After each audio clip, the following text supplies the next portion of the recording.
Hey guys, welcome back to our YouTube channel. మీరు చూస్తున్నారు ECB vlogs. అందరికీ పేరు పేరున థ్యాంక్స్ అండి. నా ఛానల్ కొరకు ఈ వీడియో కొత్తగా ఎవరైనా చూస్తున్నట్లయితే please subscribe to my channel ECB vlogs. Okay, ఇంకా ఆలస్యం చేయకుండా సుత్తి లేకుండా విషయాలకి వెళ్ళిపోదామండి. సో ఈరోజు మ్యాటర్ ఏంటంటే, చాలా మంది కూడా ఆలస్యంగా కొన్ని విషయాలు నేర్చుకుంటూ ఉంటారు. అవేంటంటే జీవిత పాఠాలు. అవేంటో మనం ఈ వీడియోలో చూసేద్దాం. నెంబర్ 1 వచ్చేసి ఏంటంటే, ఓకే చెప్పేస్తున్నాను. ఏంటంటే నెంబర్ 1 సమయం అండి. Time is the most valuable thing in life.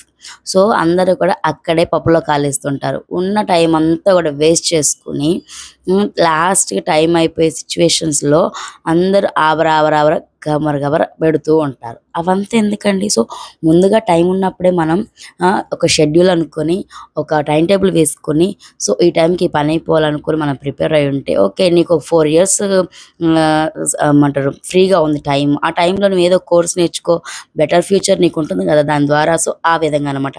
So అంతా అయిపోయాక అంటారు కదా, చేతులు కలినాక కాళ్ళు ఆకులు పట్టుకుని ఏ లాభం అనేసి. సో ఆ విధంగా అనమాట. సో టైం ఉన్నప్పుడే మీరు ఏదైనా కానీ చేయాలి. టైముని యూటిలైజ్ చేసుకుంటే మీరైతే ఉండగలుగుతారనమాట. సో ఇంకా ఆలోచించకుండా నెక్స్ట్ పాయింట్లోకి అయితే వెళ్ళిపోదాం. నెక్స్ట్ పాయింట్ అండి, నమ్మకం కోల్పోవడం. ఎవరి మీద? నీ మీద నువ్వే నమ్మకం కోల్పోతుంటావు. అందరు నిన్ను నమ్మినా సరే నీ మీద నీకే నమ్మకం ఉండదు కొన్ని విషయాలు. అలాంటప్పుడు నువ్వు ఎలా గెలుస్తావు? ఎలా నువ్వు నేర్చుకుంటావు? ఎలా నువ్వు సాధించగలుగుతావు? సో అందుకనైతే నీ మీద నమ్మకాన్ని ఎప్పుడు కూడా వదులుకోకండి. ఇతరులకు నీ మీద నమ్మకం ఉన్నప్పుడు నీ మీద నీకు నమ్మకం లేదా? సో నీ మీద నమ్మకం నువ్వు ఎప్పుడైతే బలంగా పెట్టుకుంటావో అప్పుడే జీవితంలో పైకి వస్తావు అనమాట. నెంబర్ 3 వచ్చేసి ఏంటంటే, ఆరోగ్యమే మహాభాగ్యం. అంతే కదండి, మనం క్షేమంగా ఉంటేనే కదా ఏ పనైనా మనం చేయగలం. సో హెల్త్ పాడైపోయి ముందు ఓకే నువ్వు హ్యాపీగా ఉన్నావు, మంచిగా అన్ని ఫైటర్ బయట అంతా కూడా ఫుడ్ తీసుకుంటున్నావు, ఆరోగ్యం పాడైపోయింది. ఇప్పుడు నువ్వు కరెక్ట్గా ఏదైనా పని చేయాలి. సో అప్పుడు ఎందుకు అలా ఎందుకు? సో అలా కాకుండా నీకున్న టైంని నువ్వు యూటిలైజ్ చేసుకుని చక్కగా మంచి డైట్ ఫాలో అయ్యి నీ ఆరోగ్యాన్ని నువ్వు కాపాడుకుంటేనే నెక్స్ట్ నీ పిల్లలకైనా కానీ, నీ తల్లిదండ్రులకైనా కానీ, నీ చుట్టుపక్కల ఉన్న వారినైనా కానీ నువ్వు ఆదరించగలుగుతావు అనమాట. సో నిన్ను నువ్వు కేర్ చేసుకుంటేనే నెక్స్ట్ వేరే వాళ్ళకి నువ్వు ఉపయోగపడతావు. మరి 4 పాయింట్ వచ్చేసి ఏంటనుకుంటున్నారు? బంధాల విలువ తెలుసుకోండి. అది మనతో ఉన్నప్పుడు ఏ విలువ దాని గురించి తెలియదు. ఏ వస్తువైనా సరే, అది ఒక పెన్ అయినా, ఒక పెన్సిల్ అయినా, ఒక బుక్ అయినా, ఒక వస్తువు అయినా సరే, ఒక తల్లి అయినా తండ్రి అయినా ఎవరైనా వాళ్ళు ఉన్నప్పుడు వాళ్ళ విలువ తెలియదండి. వాళ్ళు మన నుంచి దూరంగా వెళ్ళిపోయినప్పుడే వాళ్ళ విలువ తెలుస్తుంది. సో అలాంటి పనులు మీరు చేయకుండా బంధం విలువ తెలుసుకోండి.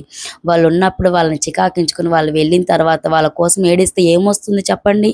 వాళ్ళు ఉండగానే వాళ్ళని ప్రేమతో పలకరించి, వాళ్ళని ప్రేమగా వారికి ఏం కావాలో అడిగి తెలుసుకుని వారికి ఇప్పించండి. దానికి మించిన ఆనందం ఈ జీవితంలో ఇంకెక్కడా దొరకదండి. సో తప్పకుండా బంధం విలువ తెలుసుకుని మిమ్మల్ని మీ చుట్టూ ఉన్న వారందరినీ కూడా సంతోషపెడతారని.